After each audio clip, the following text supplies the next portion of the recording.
Kolēģi, dāmas un kungi, ministrs kungs savā ziņojumā pieskārās tādā senākajā vēsturē par valsts atbalstu. Un taisnīgi pieskārās, tā ir taisnība, atbalsts tika sniegts jau no 90. gadu vidus otrās puses, vēl pirms mēs iestājāmies Eiropas Savienībā un pirms mēs 2007. gadā liberalizējām savu enerģētikas tirgu.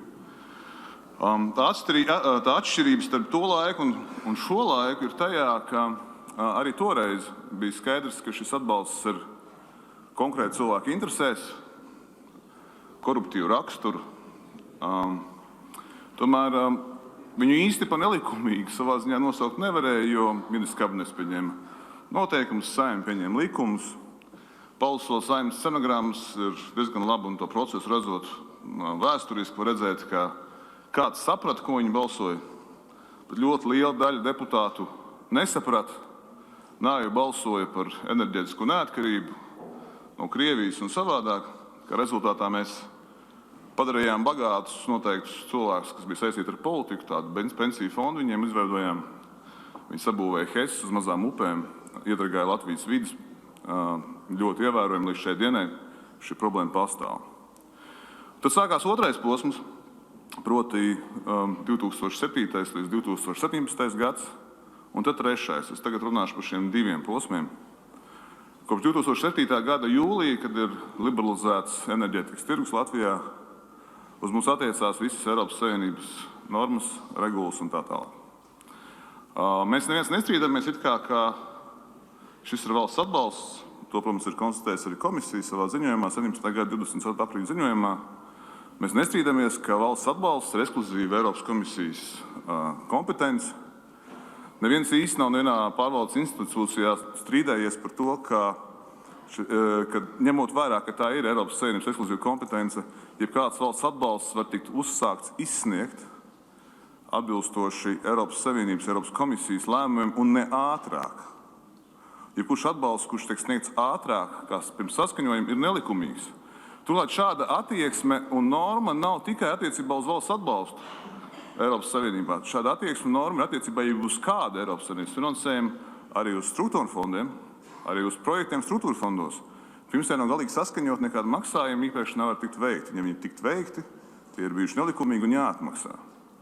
Arī šeit, ja mēs pieturētos pie Eiropas Savienības tiesību normām, atbalsts, kas ir sniegts līdz 2017. gada 27. aprīlim, dienai, kurā Eiropas komisija sniedz savu atzinumu, ir ne tikai nelikumīgs, viņš ir jāatprasa no saņēmējiem, ja mēs ievērotu tiesības, un visās lietās mēs Eiropas Savienības tiesības ievērojam, izņemot šo. Tā ir viena, un te ir viena tāda interesanta epizode šajā sakarā, kas tieši skar ekonomikas ministru Arvilu Ašerādeni. Aptuveni pirms gada publiski televīzijas raidījumā debatēja par šo. Ministrs atzina, ka tajā brīdī, kad viņš ir ieņēmis ministra amatu, ienācis ofisā, tieši citāts, viņš ir interesējies par to, ko Eiropa domā par šo atbalstu, kas ir tā sakāpinās elektrības cenu, kas sagrāvs Latvijas lielo ražotāju konkurētspēju. Viņš ir painteresējies un uzzinājis, ka mēs neesam saskaņojuši, pat neesam uzsākuši saskaņošanu Eiropas komisiju. Un tad sako pats interesantākais. Ministrs saka, un tad mēs steidzami sākām to darīt. Es nesaprotu šo. Ja ministrs konstatē, ka tiek maksāts nelikumīgs valsts atbalsts, manuprāt, vienīgā tiesiskā rīcība ir to nekavējoties apturēt, noskaidrot cēloņus, noskaidrot amatpersonas, kas šādu lēmumus ir pieņēmis un šādu atbalstu izmaksājis. Nevis censties viņu saskaņot post factum. Maldinot sabiedrību, maldinot valdību, maldinot parlamentu, bet pats sliktākais maldinot to saņēmējus, ka, ja gadījumā komisija saskaņos, tad viņa atbalsts varētu kļūt likumīgs. Eiropas komisijas 24. aprīļa, 17. gada 20. aprīļa ziņojums ļoti skaidri un ļoti īsi un lakoniski. Sadaļā par tiesiskumu, punkts 3.2, saka vienu teikumu. Šis atbalsts ir sākts izsniegt, pārkāpjot līgumu par Eiropas Savienības darbību 108. panta 3. punktu. Tālākās konsekvences Eiropas Savienības tiesas šajā pašā līgumā un Eiropas Savienības tiesas galējos nolēmumos ir skaidri noteikts. Šāds atbalsts ir jāatprasa, nacionālām tiesām ir pienākums atprasīt. Nevis to var vai nevar atprasīt, ir pienākums šo atbalstu atprasīt. Tā ir epizode līdz 2017. gada 24. aprīlim, proti epizode, Proti viss atbalsts, kas ir sniegts līdz šim, teorētiski nevar būt likumīgs, teorētiski nevar būt tiesisks. Tādas teorijas nepastāv vienkārši. Bet tad sākās trešā sāga. Teorētiski no 17. gada 27. aprīļa veids, kā komisijas saskaņo tālāku atbalstu, faktiski viņi saskaņo atbalstu, kāds var teikt sniegts uz priekšu no šī datuma. Viņi ļoti konkrēti arī nosaka, kas ir atbalstāms un kas nav atbalstāms. Viņi nosaka, piemēram, tādas lietas, kā peļņas norma nedrīkst pārsniegt 9%. Viņi nosaka, ka tirgū tiek laists tikai to enerģijas daļu, kas ir palikusi pāri pēc pašpatēriņa. Izpratnē to sākumā lieto pats un tikai atlikumu nodod. Ja, un vēl virkni normatīvas. Tas interesantais ir tas, ka arī no šī brīža atbalsts Latvijai ir nelikumīgs, jo mēs neesam ievērojuši šīs normas. Nevienā gadījumā. Vēl trakāk, mēs tagad sakām brīnišķīgais plāns 2022, ja, ka tad tas laiks tiks atcelts un tā. Ministrija lepojās ar to, ka viņi ir veikusi pārbaudas 40 nosacītās stacijās, 27 no tām konstatējusi un atņēmusi licences, kad ir pārkāpumi.